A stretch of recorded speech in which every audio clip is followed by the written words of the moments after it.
October 7th is a day that will live in infamy. Hamas invaded Israel from the Gaza Strip, massacring 1,200 Israelis in just one day, leading to brutal Israeli airstrikes in retaliation, which have so far killed 24,000 Palestinians. Before we get into the video, I first want to state that I do not condone any atrocities that either side commits, which have been a lot, and I will try to stay as unbiased as possible.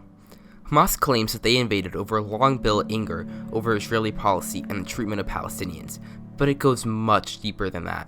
To fully understand this conflict, we need to dive into the history of this violence. Before Israel or Palestine was the Ottoman Empire, one of the biggest caliphates that controlled the Middle East for over 800 years. They enacted harsh punishments on all who opposed, especially anyone who was a Muslim. The Ottomans began to decline in 1699, 215 years before the First World War. However, this war would be their undoing.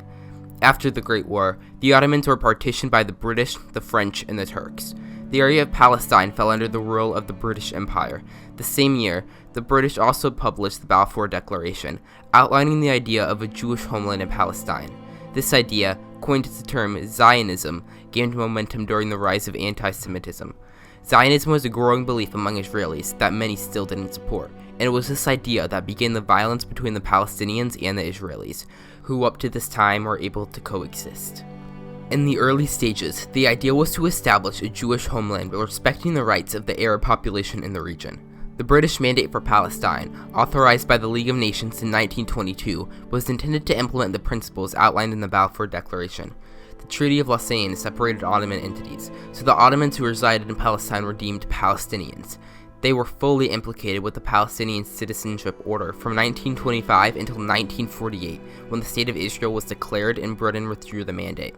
Over time, as tensions between Jewish and Arab communities rose over control of land, the British struggled to reconcile conflicting interests and demands. In 1937, the Peel Commission, led by Robert Peel, proposed the partition of Palestine into separate Jewish and Arab states, with an international administration for Jerusalem. However, this plan was never implemented. A decade later, the UN proposed a partition plan that would have led to the establishment of a separate Jewish and Arab state. The plan was generally accepted by the Jews, but strongly rejected by all of the Arab states. The State of Israel was declared in 1948, and the subsequent Arab-Israeli War quickly began. Following the Declaration of Independence, neighboring Arab states, including Egypt, Jordan, Syria, Lebanon, and Iraq, all invaded Israel, intending to prevent the establishment of a Jewish state. The war resulted in significant territorial changes. Israel expanded its territory beyond the borders proposed in the UN partition plan, and gained control over areas that were designed for an Arab state. The armistice lines established at the end of the conflict serves as de facto borders until later conflicts, all of which had incredibly unbalanced casualties.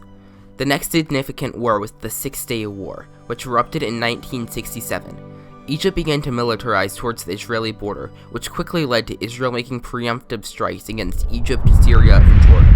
At the end of the war, Israel gained control over the entire Sinai Peninsula for the second time, as well as the Golan Heights, although unrecognized by any other country but Israel.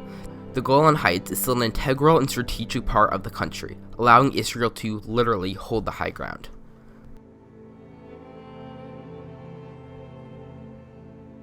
Israel returned the Sinai Peninsula to the Egyptians in return for recognition, marking the first Arab state to recognize Israel. Due to this betrayal from the Arab League, diplomatic relations were suspended from all members to Egypt, but they quickly returned to normal a few years later.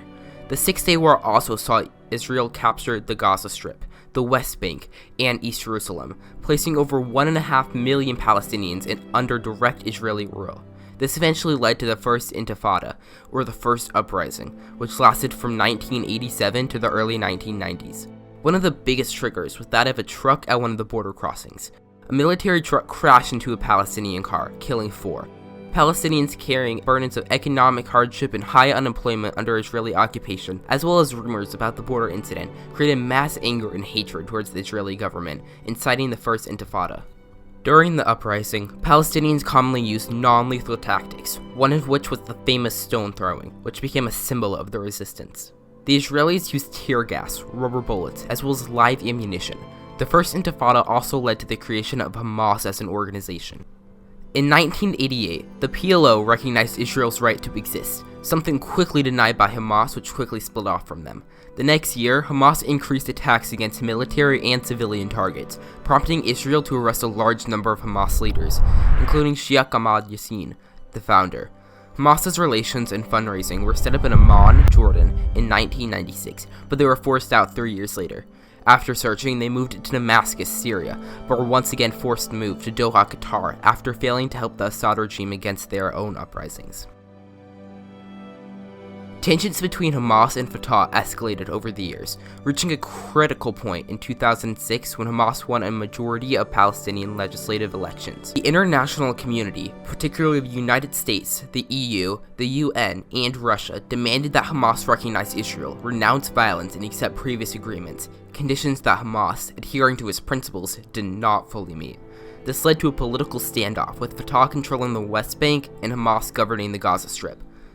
The situation reached a boiling point in June 2007 when violent clashes erupted between Hamas and Fatah forces in Gaza.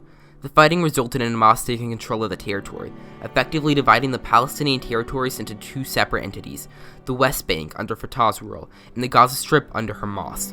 In the aftermath of the 2007 conflict, numerous attempts were made to establish a unified Palestinian government.